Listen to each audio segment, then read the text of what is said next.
नमस्ते. घोडदौड मराठीची माझ्या यूट्यूब चॅनलवरती आपलं सर्वांचं स्वागत आहे. तर आपण आज एक असा विषय घेत आहोत की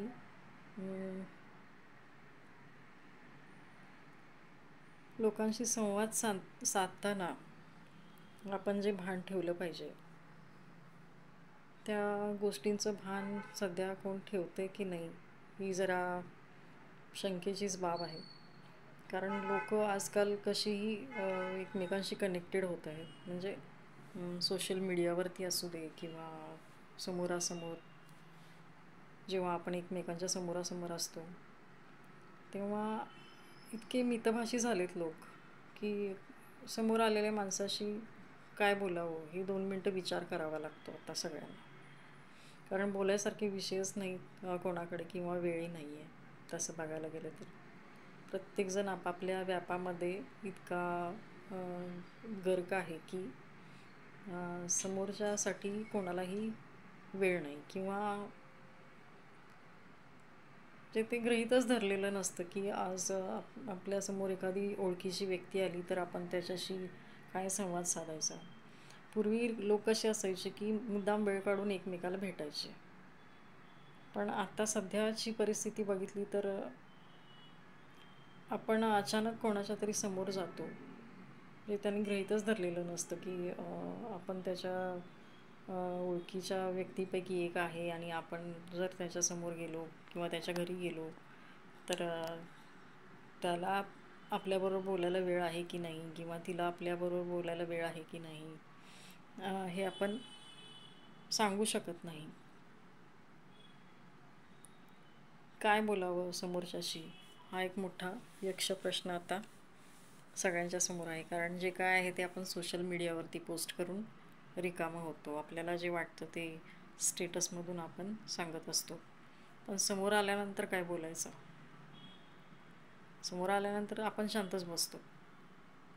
जे काय बोलतो तो व्हॉट्सअप थ्रू फेसबुकवर पोस्ट करून किंवा रोजच्या रोज स्टेटस टाकून आपल्या भावना व्यक्त करत असतो. छोटे छोटे व्हिडिओ टाकून आपले मतं व्यक्त करत असतो. पण असा कधी विचार केला आहे का हेच आपण जे बोलतो ते समोर आलेल्या व्यक्तीशी आपण असं मोकळेपणानं कधी बोलू शकू का? कोणत्या विषयावर बोलू आपण त्याच्याशी किंवा तिच्याशी? आपल्या आयुष्यामध्ये ज्या काही गोष्टी घडल्या त्यावर बोलू शकतो की पुढं काही आपण करणार आहोत यावर बोलू शकतो? कुठलेच विषय आपण बोलत नाही कोणाशीच. त्यामुळे होतं काय की समोर एखादी व्यक्ती आली ओळखीची किंवा नात्यातली की आपण जास्तीत जास्त प्रेशर ठेवून बोलतो मनावर आपल्या. काय बोलायचं आता? कशासाठी बोलायचं? आपल्या गोष्टी कशाला सांगायच्या? तर असं मनात एक वादळ उठतं.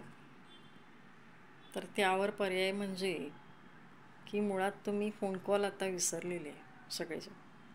फोनवरती बोलणं कमी झालं आहे, तुमचा संवाद कमी झालेत.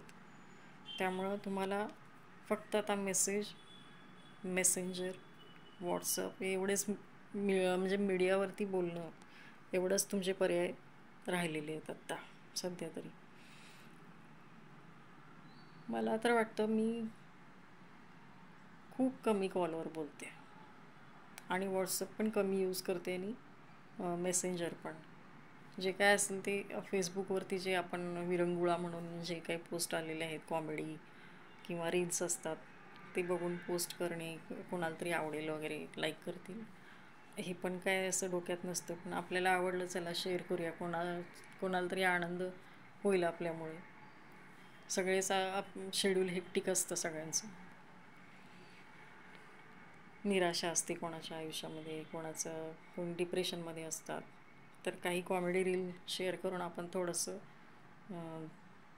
लोकांना म्हणजे हे करू शकतो, आपण एंटरटेन करू शकतो त्या रीलद्वारे. बाकी उद्देश काही नसतो रील पोस्ट करण्यापाठीमागं. प्रत्येकाचं ज्या गोष्टी असतात रोजच्या ठरलेल्या असतात, रुटीन असतं, त्या रुटीनमध्ये थोडासा काहीतरी वेगळापणा यावा म्हणून आपण ते फेसबुक आणि ह्याच्यावरचे इन्स्टावरचे वगैरे रील्स आपण पाहत असतो, पोस्ट करत असतो. आवडले तर ठीक, नाही तर जाऊ दे, आपण असं अशा ह्याने आपण ते करत असतो. पण प्रत्यक्षात समोर आल्यानंतर आपले विषय वेगळे असतात प्रत्येक व्यक्तीबरोबर. ना आपण घरचं बोलू शकतो, ना आपल्या वैयक्तिक आयुष्याबद्दल बोलू शकतो त्यांच्याशी. मग बोलणार काय? फक्त पाहुणचार राहतो आपल्याकडे. तेवढा पाहुणचार करायचा, पण तो पाहुणचार त्यांना पचनी पडलेला आहे का तुमचा? तुम्ही इतके मितभाषी झालेली असता की तुमचा पाहुणचार पण नको वाटतो समोरच्या माणसाला. त्यामुळं काय केलं पाहिजे, थोडा वेळ तरी आपल्या ओळखीच्या लोकांशी आपण रोज थोडंसं बोललं पाहिजे, किंवा आठवड्यातून एकदा दोनदा मुद्दाम कॉल करून कसे आहात, काय आहात, हे असं जर तुम्ही केलात तर त्याला पण आत्मीयता वाटू शकते आपल्याबद्दल. पण तुम्ही जर फोन टाळत असाल कोणाचे, आला फोन की टाळायचा, किंवा खूप कामात आहे असं सांगायचं आणि फोन ठेवून द्यायचे, हे जे प्रकार आहेत त्याच्यामुळं अंतर खूप वाढत गेले लोकांमधलं. आणि असं नाही की ते लक्षात येत नाही सगळ्यांच्या. आपण फोन कट करतो कुठल्या तरी कारणामुळे, बिझी आहे म्हणून सांगून, पण समोरचा पण तेवढाच बिझी असतो, तरी पण तुमचे कॉल अटेंड करतो, तुमच्याशी बोलतो 5 मिनटं. ते कुठंतरी आपण स्वतः ध्यानात ठेवलं पाहिजे. तुम्हाला जर अजिबातच वेळ नसेल कुठल्या गोष्टीला, तर तुम्ही तुमच्या आयुष्यामध्ये व्यस्त असल्याचं स्वतःशी खोटं बोलत आहात. आणि ह्या खोटं बोलण्यामुळे अंगाला अशी सवय लागते, मनाला अशी सवय लागते की आपण लोकांच्यापासून जरा लांबच राहूया. आपलं काही देणं घेणंच नाही आहे कोणाशी. तर आपलं काही देणं घेणं नसेल कोणाशी, तर बाकीचे असे वागत असतील तुमच्याबरोबर, तर मग त्याचं वाईट वाटून घेऊ नका. कारण ती सवय आपणच लावलेली आहे सगळ्यांना, लांब राहायची, लांब ठेवायची सगळ्यांना. मग एखादी व्यक्ती जर लांब राहून आपल्या आपल्या दिवसामध्ये, आपल्या आयुष्यामध्ये व्यस्त राहत असेल, तर त्याला तुम्ही अशा लोकांनी दोष देऊ नका की आमच्यासाठी तिला वेळच नाही, आमच्यासाठी त्यांना वेळच नाही. ह्या गोष्टी तुम्ही सुरुवात केलेली असता पहिला, किंवा तुम्ही वळण लावलेलं असतं समोरच्याला. ते कुठंतरी ॲक्सेप्ट करा, आणि मग आपण दुसऱ्यांना दोष दिला तरी चालतो. आपण जर तसे कोणाशी वागत नसू तर. पण तुम्हीही तसेच व्यस्त असाल आणि तुम्ही दुसऱ्याला व्यस्त ठरवून दुसऱ्याला दोष देत असाल, तर ते कितपत योग्य आहे? तुम्ही तुमच्या आयुष्यामध्ये लोकांना किती वाव दिलेला आहे, त्याच पटीने समोरचाही तुम्हाला तेवढाच वाव देतो. आणि माझा तर स्वभाव असा आहे की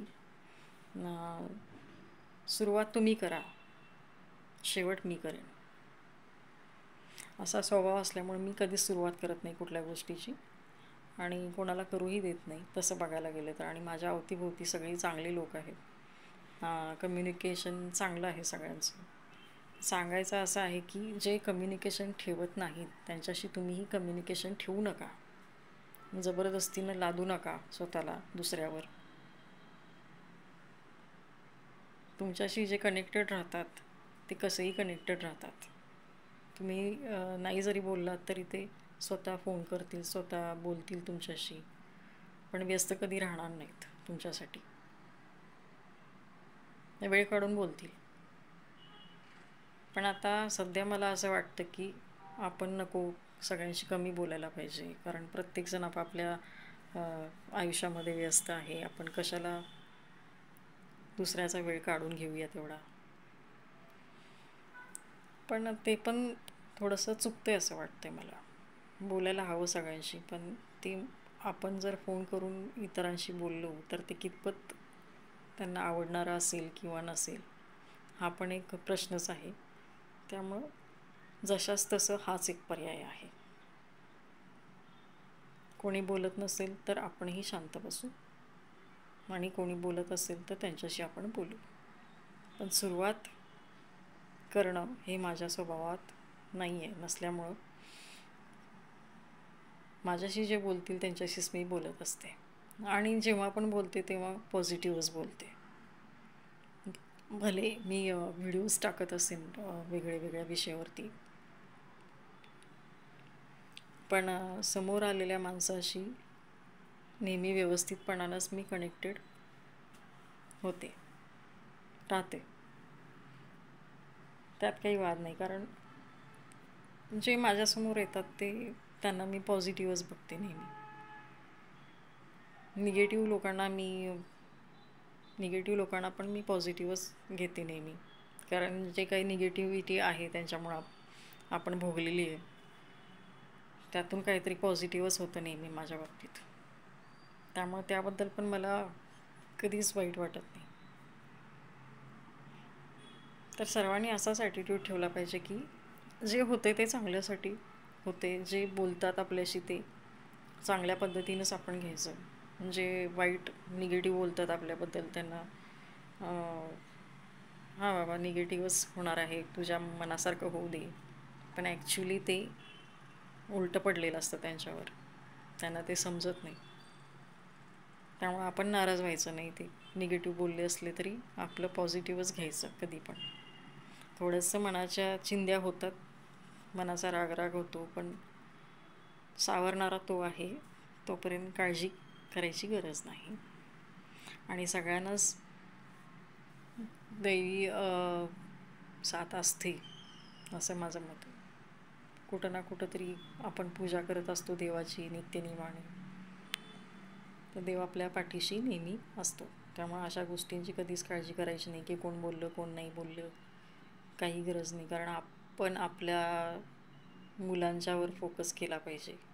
आपली मुलं कशी घडतील, बिघडवणारे खूप असतात, पण घडतील कशी याकडे लक्ष ठेवा, आणि आपोआप सगळं रुटीन आपलं व्यवस्थित लागत असतं जेव्हा आपण पॉझिटिव्ह गोष्टींच्याकडे लक्ष देतो. जेव्हा निगेटिव्ह गोष्टींच्याकडे जास्त लक्ष देतो, जास्त वाकून बघतो,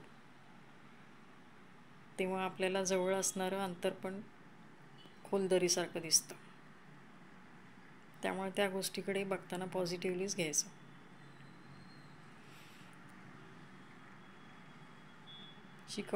शिकणारे खूप आहेत आजकाल जगामध्ये, पण आपल्याला त्या शिकण्याची काय गरज आहे का, किंवा काय शिकायची गरज आहे आपल्याला, हे जर लक्षात घेतलं आणि कोणाला फॉलो करायचं आहे कोणाला नाही हे जर समजलं तर आयुष्य खूप सोपं आहे.